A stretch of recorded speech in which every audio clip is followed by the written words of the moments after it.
Hello বন্ধুরা, আসসালামু আলাইকুম। আজকে আমরা নাস্তা খাইতেছি, আপনারা সবাই দেখেন। তো ওরা আমার ভিডিও দেখে, মানে ওদের বাড়ি তৈরি ডিপ সরকারি আর মানে ওদের ঘর আনোয়ারা আর ঘর বাসকালী। আনোয়ার আব্দে বাসকালী। আমার অনেক অনেক ভালো লাগছে। আচ্ছা ভাই, হ্যালো বন্ধুরা, আসসালামু আলাইকুম। এই শোন, আজিজ ভাই নাস্তা হাত দেয় কিন্তু ন হাত দে ভাই, তোমরা তো খুব দূরত্ব জার্নি করে এসছো।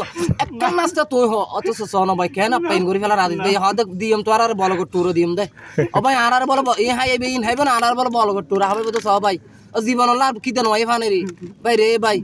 আর ভাই রেখা চাইও কিছু নাই, আরাম বিল্লা আড্ডি ছাড়া কিছু নাই, গুস্তাক কারণ নাই। আই হালত তুমি এড়িয়া নিয়ে রে গুস্তর বদলে এটা যাবা দিম দে, বুঝছো না? আর ভাই এরকম শেয়ার করিবেন, লাইক কমেন্ট শেয়ার করিবেন, অত এরপর আর কানা সাপোর্ট করিবেন, লাইক কমেন্ট শেয়ার করিবেন। আর তিনিও ভাইয়ের পাশাপাশি আজিজ ভাইয়েরও সাপোর্ট করিবেন, আজিজ ভাইয়ের পক্ষে চাইবেন, কারণ আজিজ ভাইয়ের ফ্যামিলি সম্পর্কে আমরা দেখি, ওরা কানা সাপোর্ট করিবেন, সহযোগিতার হাত বাড়াইবেন, পাশাপাশি আর কানা ভালোবাসিবেন। আর হইছে বেলা কেটে দাও। হ্যাঁ, আর পেজ হল দিয়ে ইমরান অফিসিয়াল পেজ প্লাস বিনোদনের রাজা জিনন অফিসিয়াল পেজ।